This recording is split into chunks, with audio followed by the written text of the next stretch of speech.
The rain came down in sheets that night. Cold, sharp, relentless. It drummed against the cracked windows of the small house like it had something to say, like it knew what was about to happen. 17-year-old Eli Carter stood in the hallway, clutching a backpack that barely held his life together. Across from him, his Aunt Margaret Doyle folded her arms like a judge about to deliver a sentence. "You're not my responsibility anymore," she said flatly. The words landed harder than the thunder outside. Eli's throat tightened. "Mom wouldn't want this," he whispered. Margaret's lips curled. "Your mother isn't here anymore." Silence swallowed the room. The same room where Eli had spent the last 4 years, after losing both parents in a car accident. The same house that once smelled like cinnamon cookies and laundry soap, now it smelled like eviction. Margaret tossed a thin envelope onto the floor. "Take your inheritance and go." Eli frowned. Inheritance? He picked up the envelope, fingers shaking. Inside was a single sheet of paper, a legal notice. His heart pounded as he read the words. Property transfer, Carter estate. Not money. Not a house. Not anything that could save him tonight, just one line. One agricultural structure located on Carter family land. Eli looked up slowly. "A barn," Margaret gave a cruel little laugh. "That falling-apart barn your grandfather abandoned 40 years ago. Congratulations." Her voice turned cold. "That's all you get." Then she pointed at the door. "Now get out." Lightning flashed. For a moment the hallway lit up like a courtroom spotlight. Eli wanted to argue, to scream, to demand fairness, but something in Margaret's eyes told him the verdict had already been decided. So he slung his backpack over his shoulder, opened the door, and stepped into the storm. The wind hit him like a wall. Rain soaked his clothes within seconds. Behind him, the door slammed shut. Just like that, he was homeless. But what Eli didn't know was that the barn Margaret mocked was the one thing she desperately didn't want him to have. And buried beneath those rotten floorboards was a secret that would soon drag half the town into a legal war worth millions. If you've ever felt like life pushed you out before you were ready, like the world slammed a door in your face, this story might feel a little too real. So before we go deeper, subscribe to the channel, because the stories here aren't just about survival, they're about people who refuse to stay down. And Eli's story, it's only just beginning.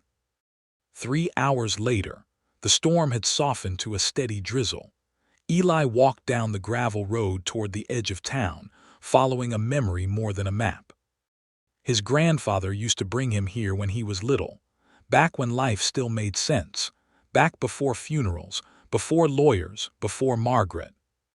The old Carter land sat beyond a rusted metal gate that leaned sideways like it had given up years ago. Tall grass swallowed the path. Weeds pushed through broken fencing. Everything about the place screamed forgotten. And there it was, the barn, or what remained of it. The wooden structure sagged under the weight of time, paint peeled in long strips. Half the roof looked ready to collapse. Eli let out a tired laugh. "So this is my inheritance."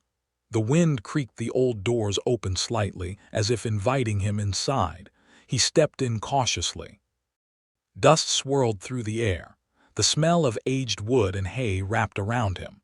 Moonlight slipped through gaps in the roof, creating silver beams across the floor.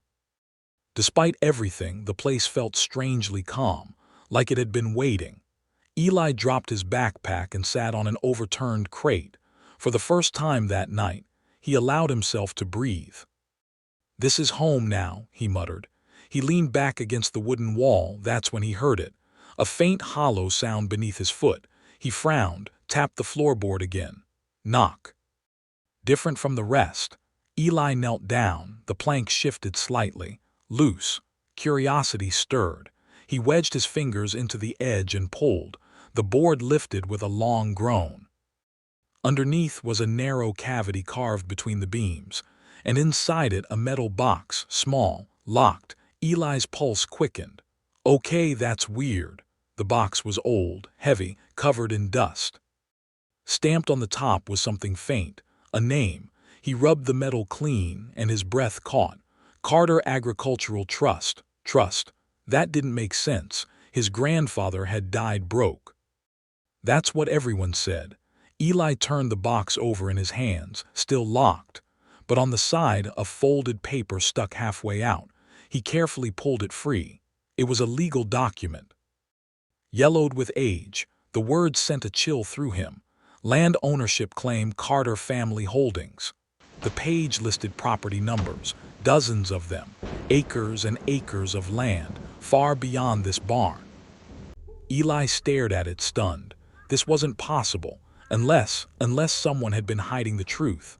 And suddenly Margaret's cruel smile earlier that night felt different, not mocking, not amused, but nervous, as if she had been desperate to make sure Eli never came here.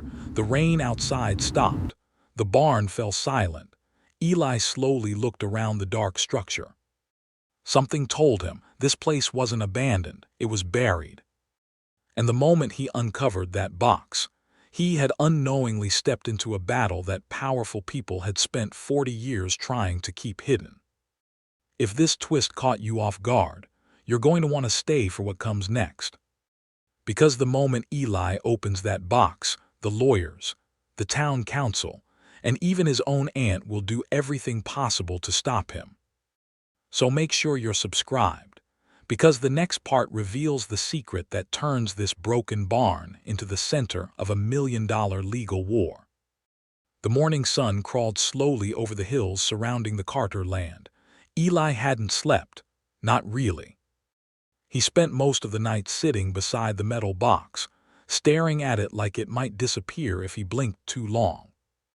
Because if the paper inside was real, then everything he had been told about his family was a lie. Around 7 a.m., Eli packed the document carefully back into his backpack. There was only one place that could tell him the truth. A small brick office on Main Street with faded gold letters on the glass. Law office. Daniel Hartman Hartman had been the town's lawyer for nearly 30 years. He handled wills, land transfers, family disputes, and most importantly, he had handled Eli's parents' estate after they died. The bell above the door chimed softly when Eli stepped inside. Behind a desk stacked with files, an older man in a gray suit looked up over his glasses. His eyes widened slightly. "Eli Carter," Eli nodded. "Mr. Hartman, I think something's wrong." The lawyer leaned back slowly. "That's usually why people come here." Eli set the folded document on the desk. Hartman glanced down casually. Then he froze. His expression changed instantly. Calm to confused, confused to alarmed. "Where did you get this?" he asked quietly. "In the barn my aunt said was worthless." Hartman picked up the paper with trembling fingers. This shouldn't exist." Eli felt his stomach drop. "What do you mean?" Hartman opened a desk drawer and pulled out a thick binder labeled Carter Estate Files. He flipped through page after page. Property documents, probate records, legal transfers. Then he stopped. "What the hell?" he muttered. Eli leaned forward. "What?" Hartman turned the binder toward him. The official court record listed the Carter estate as having 0 remaining property assets. Everything had supposedly been sold decades ago. But the document Eli found listed over 120 acres of farmland, multiple structures, and something else. Hartman's finger slid to a line near the bottom. "Mineral rights Carter Land Holdings." The lawyer looked up slowly. "You have any idea what mineral rights mean?" Eli shook his head. Hartman leaned back in his chair. "It means whoever owns that land owns whatever is underneath it." Eli blinked. "Like what?" Hartman swallowed. "Oil, gas, rare earth metals." Silence filled the office. Then Hartman pulled up a map on his computer. His face went pale. "Son, do you know what's been discovered 2 miles from your barn?" Eli shook his head again. Hartman turned the screen. A headline glowed across the page. "Energy company confirms massive natural gas deposit outside Brookfield." Eli's pulse started racing. Hartman whispered the words like they might break the room. "If that deposit runs under Carter land, your barn might be sitting on something worth tens of millions of dollars." Eli's mind spun. Suddenly, his aunt kicking him out, the fake inheritance, the missing records, it all started making sense. Someone didn't just want him gone, they wanted him away from the land. Hartman stood up quickly. "We need to file an emergency property verification before someone else claims this." But as he reached for the phone, the office door burst open. Two men in expensive suits walked in. And behind them, Eli's Aunt Margaret, her cold smile returned. "Well," she said softly, "looks like the boy found the barn." Think about that moment. 17 years old, homeless, and suddenly discovering land that could be worth millions.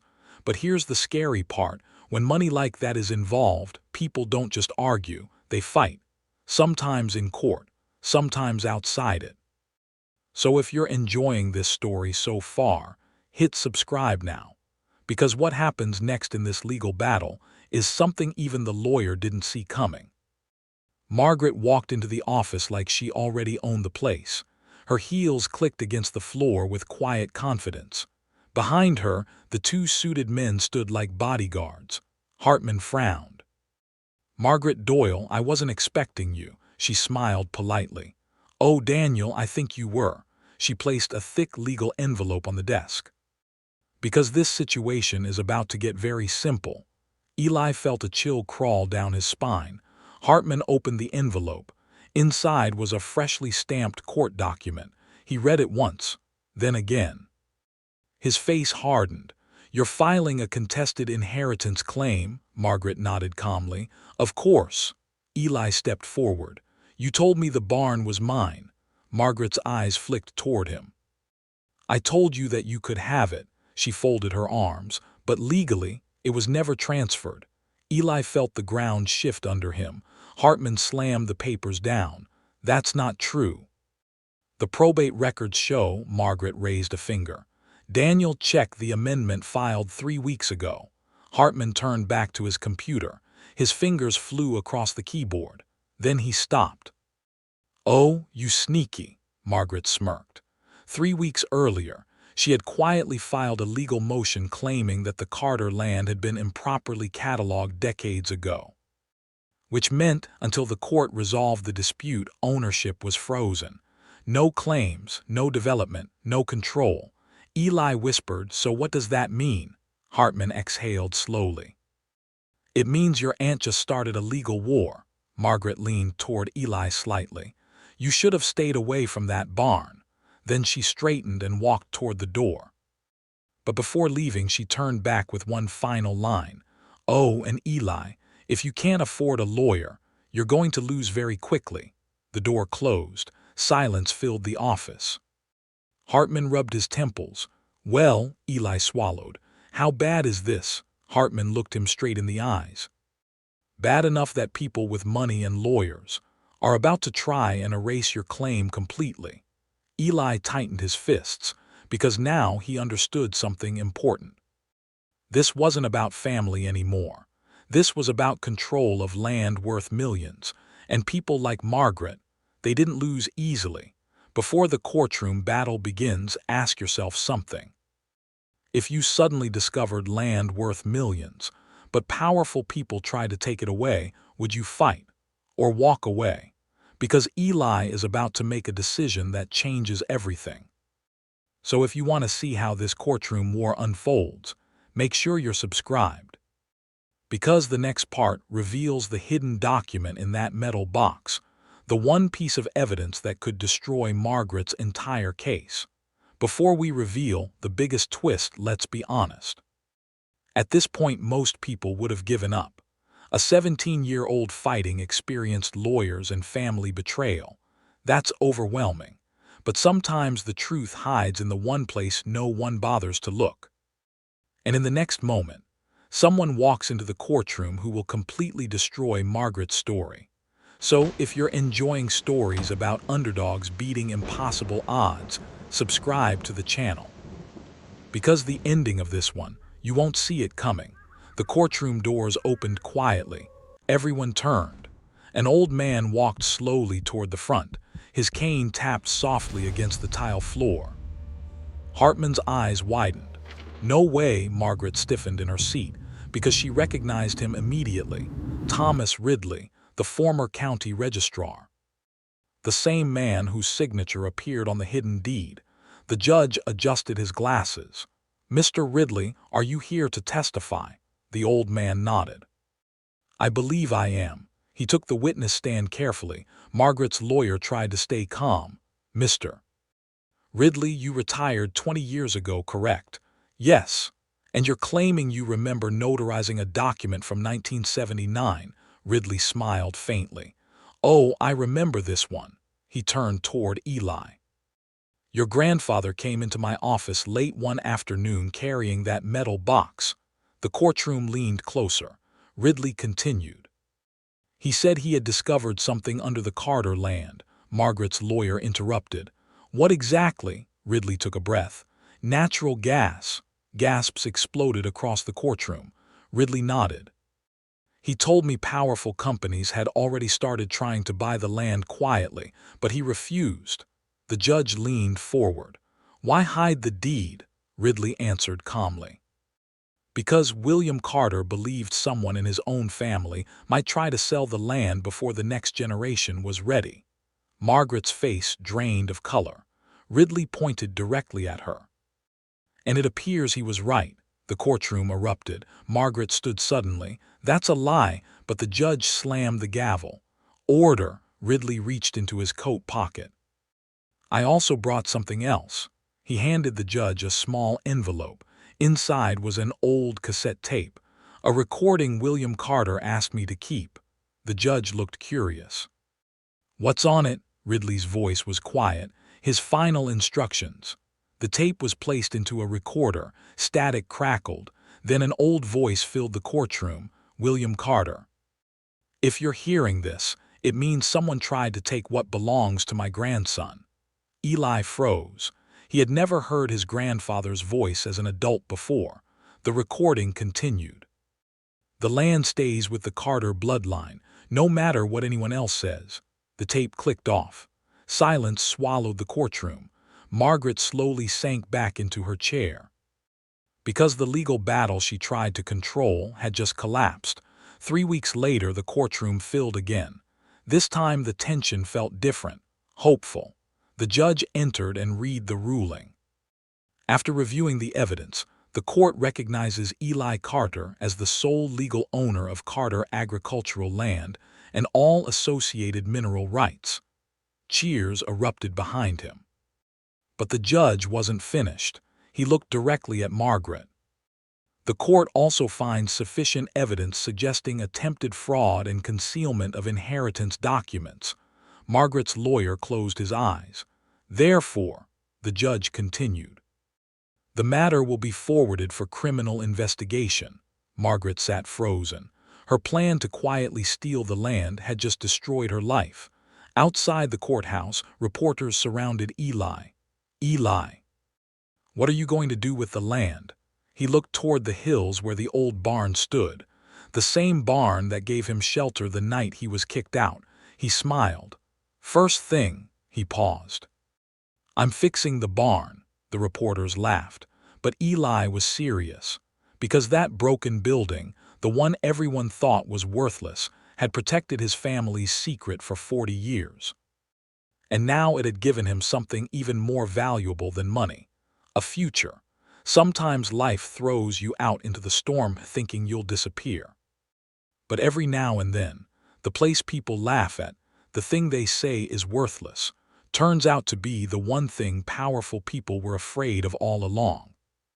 If you enjoy stories about hidden fortunes, legal battles, and underdogs winning, make sure you subscribe, because the next story might be even more unbelievable than this one.